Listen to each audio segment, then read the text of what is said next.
के सेशन में first year second semester animal genetics में प्रजनन पद्धति के बारे में अध्ययन करेंगे। सर्वप्रथम प्रजनन क्या है? नर व मादा जनकों का संतानोत्पत्ति के लिए किए गए पारस्परिक सहवास को प्रजनन कहते हैं। यानी प्रजनन वह क्रिया है नर व मादा जनकों का संतानोत्पत्ति के लिए किए गए पारस्परिक सहवास को प्रजनन कहते हैं। अब इनके उद्देश्य क्या है? प्रजनन किन उद्देश्यों के लिए करवाया जाता है? तो प्रजनन के उद्देश्यों में पशु के शरीर की शीघ्र वृद्धि करना पहला उद्देश्य है। पशु के शरीर की शीघ्र वृद्धि करना यानी जल्दी प्रजनन योग्य बनाना।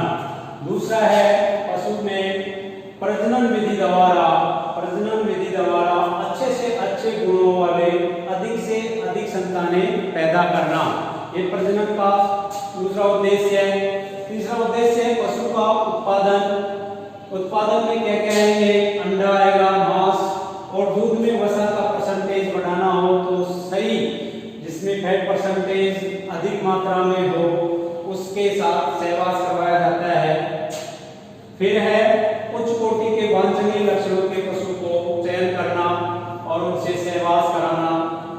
फिर है पशुओं में रोग प्रतिरोधक क्षमता बढ़ाना, यानी कि एकांतर पीढ़ी में एक अगली पीढ़ी में अगर हमें किसी रोग के विपरीत प्रतिरोधक क्षमता उत्पन्न करना है तो उस रोग से लड़ने के लिए पशुओं में रोग प्रतिरोधक क्षमता कैसे बढ़ाएं, ये भी प्रजनन विधि के द्वारा हम बढ़ा सकते हैं। ये थे प्रजनन के उद्देश्य। और प्रजनन क्या है ये देख लिया हमने। अब है प्रजनन किन किन विधियों के द्वारा करवाया जा सकता है, कौन कौन सी विधियों के द्वारा प्रजनन को करवाया जा सकता है। तो प्रजनन में मुख्य रूप से दो विधियां हैं प्रजनन की। कौन कौन सी है? एक तो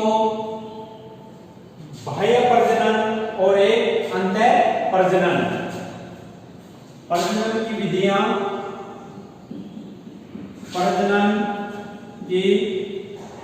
विधियां, इसमें हम प्रजनन की विधियों को दो भागों में बांटा गया है। पहला है अंतः प्रजनन। दूसरी विधि है बहिर्प्रजनन या बाह्य प्रजनन। इसे आउट ब्रीडिंग भी कह सकते हैं, इसे इनब्रीडिंग कह सकते हैं। फिर वापस से अंतः प्रजनन को दो भागों में बांटा गया है। इसमें एक और पहला है संप्रजनन,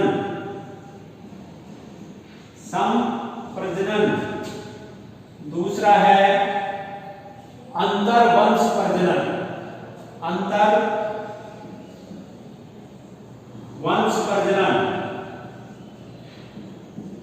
अंतर्वंश प्रजनन इसे कह सकते हैं क्लोज ब्रीडिंग,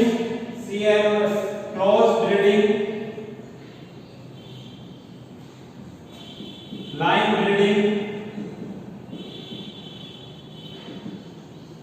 इसी प्रकार से बहिर्प्रजनन को चार भागों में बांटा गया है। पहला है भिन्न संकरण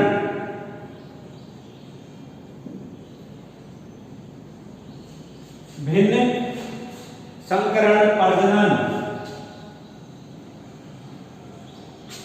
दूसरा है भिन्न संकरण प्रजनन। दूसरा है संकरण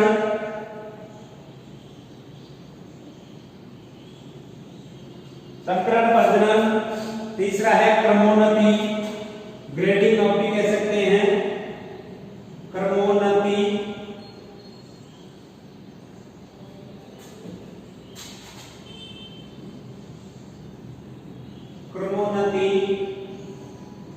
और चौथा है परसंकरण।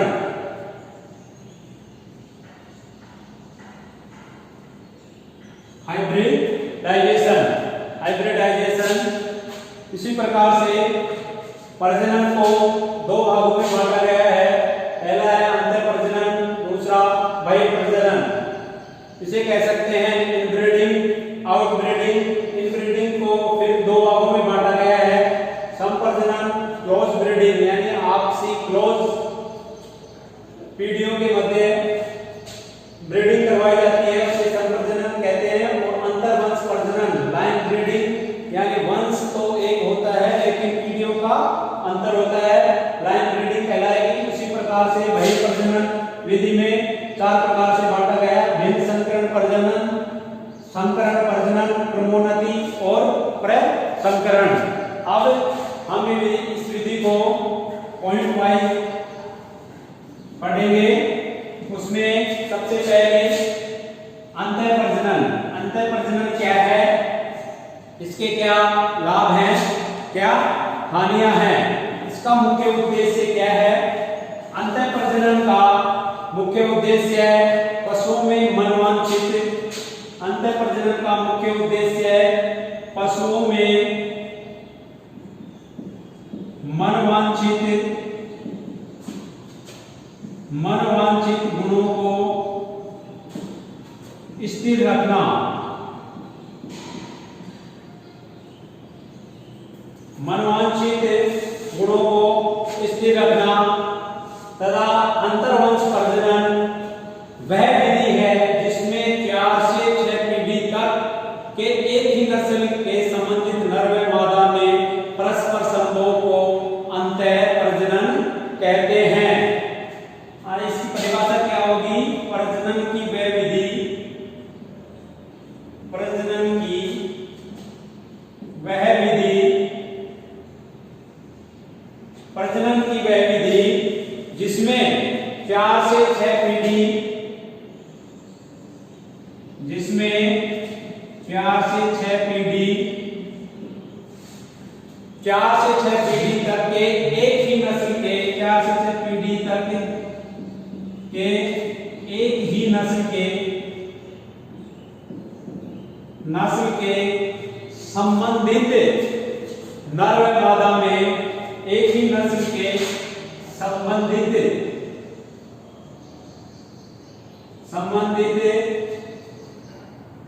नर व मादा में पारस्परिक सहवास को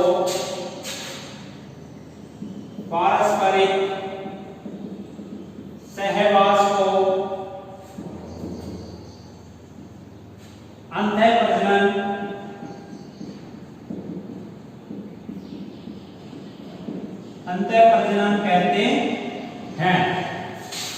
फिर इसमें प्रजनन की वह विधि जिसमें 4 से 6 पीढ़ी तक के एक ही नस्ल के संबंधित नर व मादा के मध्य में सहवास की क्रिया को अंतर प्रजनन कहते हैं। इस प्रकार के प्रजनन से, अंतर प्रकार के प्रजनन से या संभोग से पुत्र संतति में अप्रभावी यानी रिसेसिव जीन, अप्रभावी जीन की समानता बढ़ती जाती है। एक बिंदु पर जाकर ये जो बढ़ी हुई होमोजाइगोसिटी खतरनाक साबित हो सकती है। वह प्रजनन जिसमें 4 से 6 पीढ़ी तक के एक ही नस्ल के संबंधित नर व मादा में पारस्परिक सहवास को अंतर प्रजनन कहते हैं। इस प्रजनन के द्वारा उत्पन्न संतति में एक निश्चित बिंदु पर जाकर खतरनाक साबित हो सकती है, क्योंकि इसमें समानता होमोजाइगोसिटी बढ़ती जाती है, जो एक स्तर पर खतरनाक साबित हो सकती है। अब इसके बाद में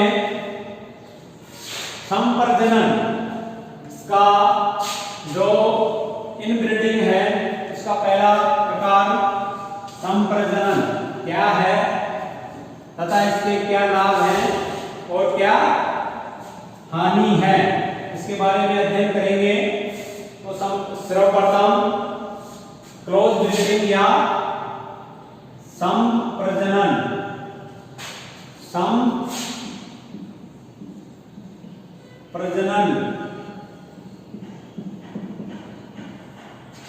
संप्रजनन जब बिल्कुल ही निकट संबंधी, इस प्रजनन में क्या होता है कि बिल्कुल ही निकट संबंधी नर व मादा पशुओं का पारस्परिक सहवास करवाते हैं तो उसे संप्रजनन, क्लोज ब्रीडिंग कहते हैं। संप्रजनन वह प्रजनन की वह क्रिया, वह विधि जिसमें प्रजनन की वह विधि जिसमें नर व मादा बिल्कुल निकट संबंधी होते हैं, संप्रजनन कहलाता है। उदाहरण के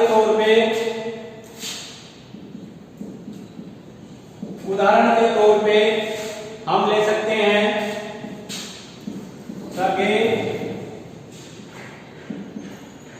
भाई बहन।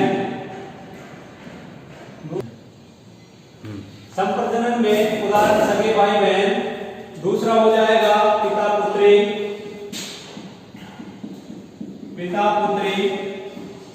और तीसरा है पिता पुत्री और पुत्र और मां के बीच में अगर सहवास करवाया जाए तो वो कहलाती है संप्रजनन विधि। इसके अलावा अब इनके क्या क्या लाभ हो सकते हैं और क्या क्या हानियां हैं। तो सर्वप्रथम संप्रजनन के लाभ,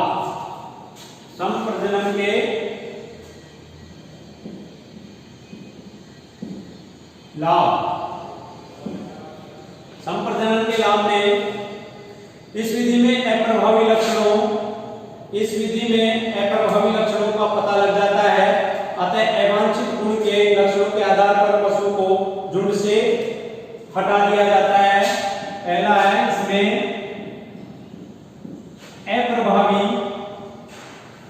अप्रभावी लक्षणों का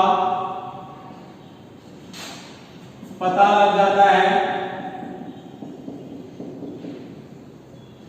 जिसे हम झुंड से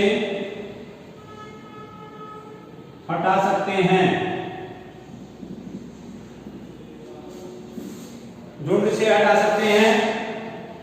सभी पशु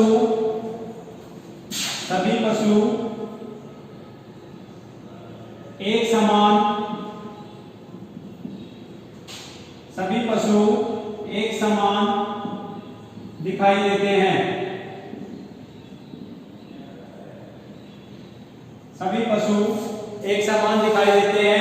ये संप्रजनन के लाभ है। इसी प्रकार से संप्रजनन की हानियां, कौन कौन सी हानियां हैं संप्रजनन के कारण? हानि, संप्रजनन की विधि के द्वारा अवांछित लक्षणों की तीव्रता, पशु में जो भी अवांछित लक्षण है उनकी तीव्रता बढ़ती है। यानी अवांछित लक्षणों की तीव्रता से वृद्धि होती है। ये इसका एक नेगेटिव पॉइंट है। इसी प्रकार से पशुओं की मृत्यु दर में वृद्धि हो जाती है। पशुओं की मृत्यु दर में वृद्धि हो जाती है क्योंकि इस प्रकार के प्रजनन से बीमारियों की संभावना बढ़ जाती है तथा बीमारियों की संभावना बढ़ जाती है, बीमारियों की संभावना बढ़ जाती है और पशुओं में इम्यूनिटी पावर कम हो जाने के कारण रोगग्रस्त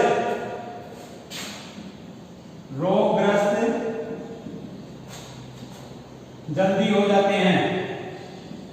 पशु रोगग्रस्त जल्दी हो जाते हैं। प्रजनन शक्ति भी कम हो जाती है पशुओं की।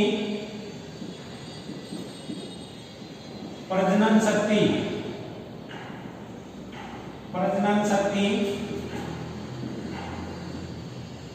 कम हो जाती है। ये संप्रजनन के हानियां, जिसमें अवांछित लक्षणों की तीव्रता में वृद्धि हो जाएगी, पशुओं की मृत्यु दर में वृद्धि हो जाती है, बीमारियों की संभावना बढ़ जाती है, इम्यूनिटी पावर कम होने के कारण पशु रोगग्रस्त जल्दी हो जाते हैं तथा पशुओं की प्रजनन शक्ति भी कम हो जाती है। इसके बाद में दूसरा अंतःवंश, ये हुआ क्लोज ब्रीडिंग, संप्रजनन। अब इसके बाद में इनब्रीडिंग का दूसरा पार्ट, जिसे हम लाइन ब्रीडिंग कहते हैं, उसके क्या लाभ हैं, क्या हानियां हैं, जिसके द्वारा हमें अगली संतति में प्राप्त होते हैं। बी पॉइंट में अंतःवंश, वंश प्रजनन। यह प्रजनन की वह विधि है जिसमें नर व मादा निकट संबंधी नहीं होकर पीढ़ियों में संबंधित होते हैं, यानी कि क्लोजली रिलेटेड नहीं होते हैं इसमें अंतःवंश प्रजनन में, लेकिन 4 से 6 पीढ़ियों के मध्य में होते हैं। तो इसमें नर व मादा अंतर्वंश प्रजनन में नर व मादा पारस्परिक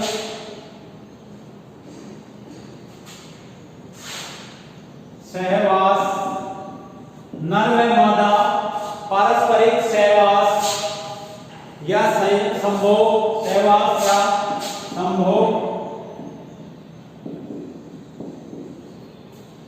अंतर्वंश प्रजनन में नर व मादा पारस्परिक सहवास या संभोग करते हैं, वो बिल्कुल निकट संबंधी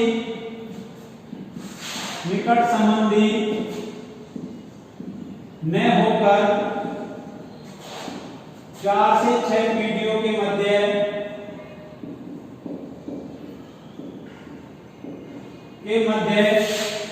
4 से 6 पीढ़ियों के मध्य होते हैं।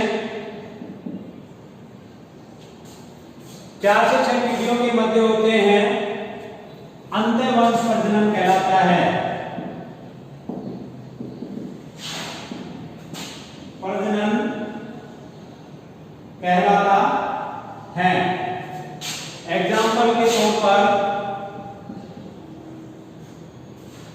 चचेरे भाई बहन,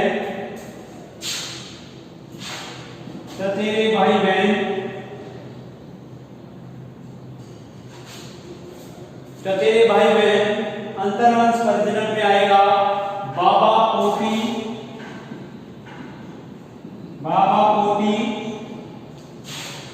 और तीसरा है पोती और पोता व दादी।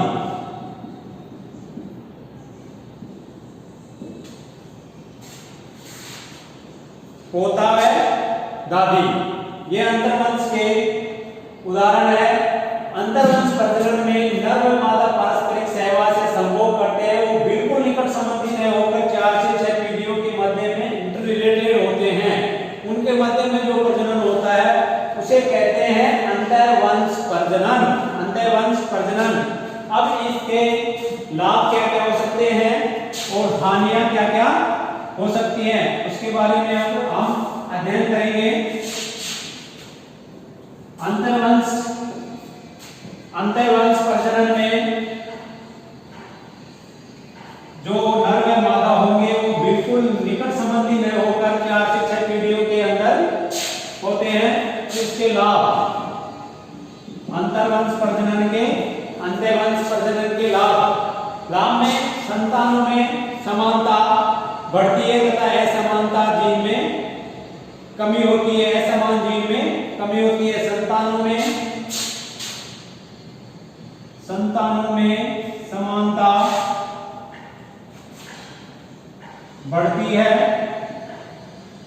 व असमान जीन में कमी होती है तथा वह असमान जीन में कमी होती है। असमान जीन में कमी होती है। अंतःप्रजनन से पशुओं के चयन में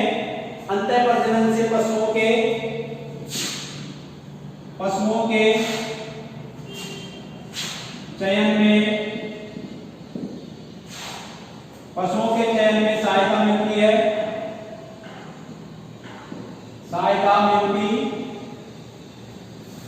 पशुओं के चयन में सहायता मिलती है। अगला है मनवांछित लक्षण वाले पशु को रखकर, यानी कि जो भी मनवांछित लक्षण है, जो बढ़िया है, उत्तम क्वालिटी के लक्षण है, उन पशुओं को रखकर अन्य पशुओं को फार्म से हटा सकते हैं, अनावश्यक खर्च न हो। इस कारण से पशु को हट से अलग कर देते हैं। इस विधि से अच्छे तथा शुद्ध एक समान लक्षण के पशु प्राप्त होते हैं, यानी कि मनवांछित लक्षण के पशुओं को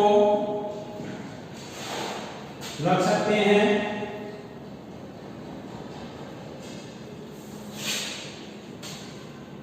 मनवांछित लक्षण के पशुओं को रख सकते हैं। इस विधि से अच्छे तथा शुद्ध एक समान लक्षण के पशु इस विधि से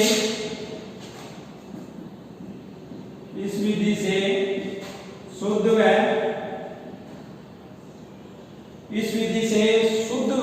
एक समान लक्षण के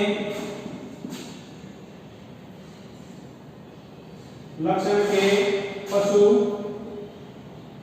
प्राप्त होते हैं। इस विधि द्वारा अच्छे तथा शुद्ध एक समान लक्षण के पशु प्राप्त होते हैं। अच्छे या बुरे गुणों का शीघ्र पता लग जाता है। अच्छे व बुरे गुणों का पता आसानी से लग सकता है। इसके बाद में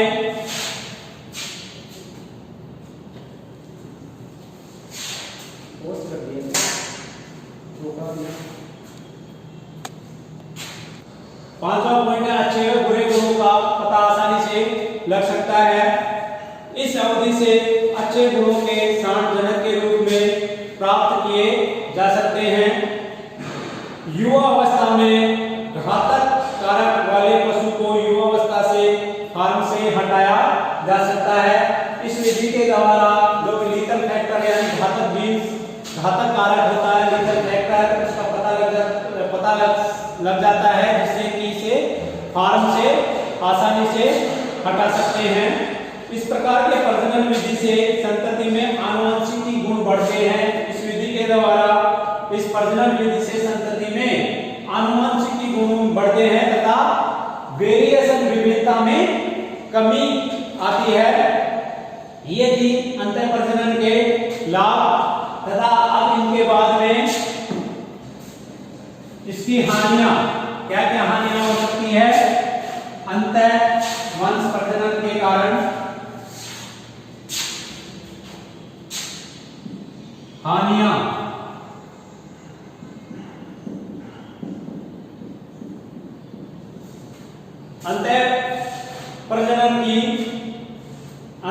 प्रजनन की हानियां कौन कौन सी होंगी?